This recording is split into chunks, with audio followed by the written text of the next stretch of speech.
Y a esta hora, junto con ustedes, estamos con el doctor Eduardo Pérez del PAMI. ¿Qué tal, Doc? Buen día. ¿Qué tal, Silvia? Buen día, ¿cómo estás? Bueno, a ver, ¿por dónde empezamos? Tantas cosas.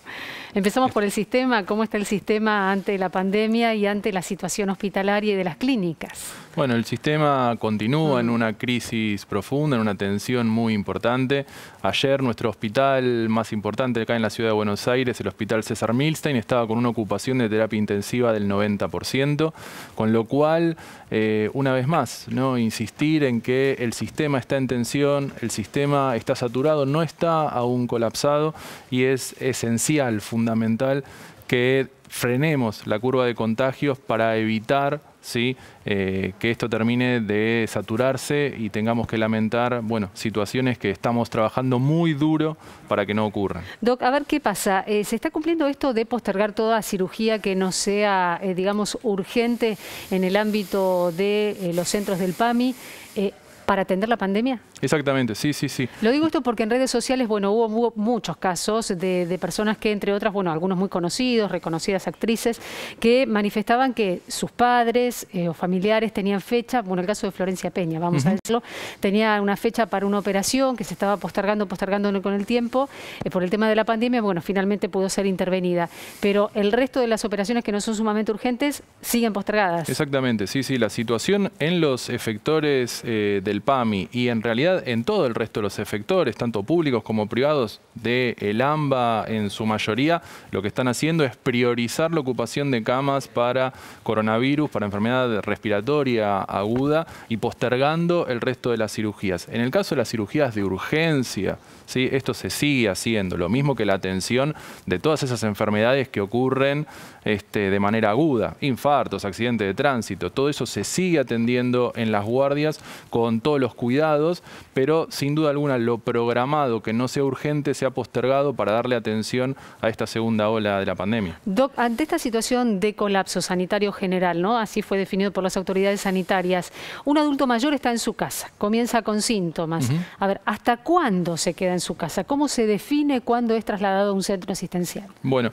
los afiliados y las afiliadas de PAMI que empiecen con síntomas, que tengan fiebre o alguno de los síntomas de coronavirus, deben comunicarse con nuestra línea de emergencias, el 139, o con el PAMI Escucha, que es el 138, opción 9. Allí van a ser atendidos por telefonistas que están entrenados en la posibilidad de evaluar el estado clínico de esa persona y de darle indicaciones para seguir día a día. Esos mismos telefonistas, que son médicos, los van a seguir a lo largo del tiempo, los van a llamar en repetidas oportunidades con el correr de los días, y de esa manera determinar en qué momento pueden necesitar o no tener una ambulancia para llevarlos a un centro asistencial.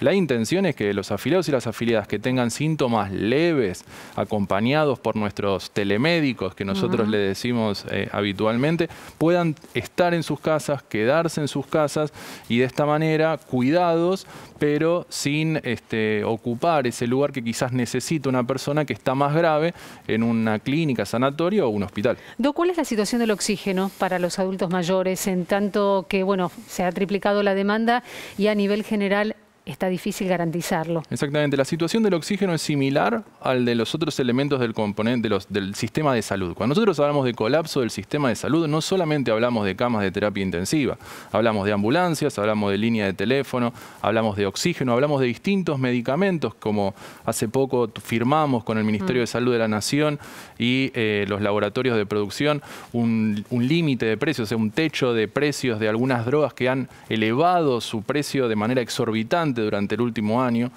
Todas esas medidas, inclusive la del oxígeno, o sea, todos esos elementos del oxígeno, como el oxígeno, son aquellos que hacen que el sistema esté saturado o pensando que estamos en un previo a un colapso sanitario. ¿Pero hay oxígeno para la atención? Sí, hay oxígeno en los efectores de PAMI, estamos teniendo oxígeno, pero al igual, por eso te decía, claro, es una atención, y esto es una situación muy dinámica, es algo también muy importante a tener en cuenta.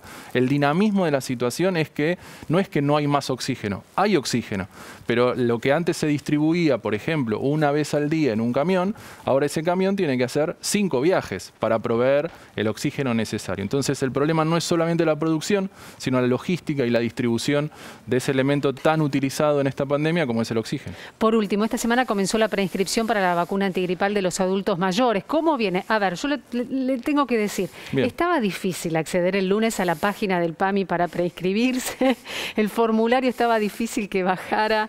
¿Cómo sigue la situación? Bueno, efectivamente, tenemos ya el lunes comenzamos, como bien decís, la campaña antigripal de este año a través de la preinscripción en la página web de PAMI. Tenemos más de 250.000 inscriptos hasta el momento, ¿sí? O sea, o preinscriptos que están esperando el turno a partir de justamente la definición de las farmacias, de la cercanía del hogar y demás.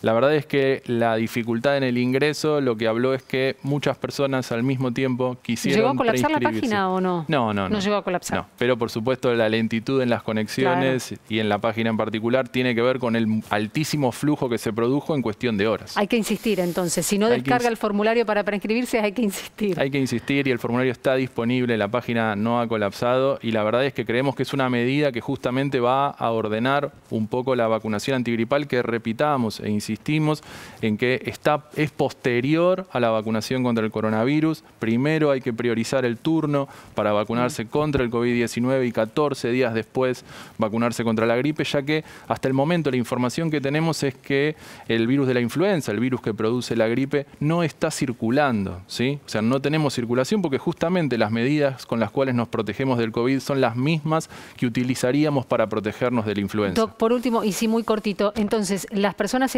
los adultos mayores se preinscriben para la antigripal. Sí. ¿A partir de cuándo empiezan a recibir el mail o el llamado telefónico confirmándoles la fecha de cuándo se tienen que vacunar? Sin duda, a partir del lunes de la semana que viene van a recibir por los distintos medios electrónicos el lugar, la fecha y la hora. Doc, muchísimas gracias. No, gracias a ustedes. El doctor Eduardo Pérez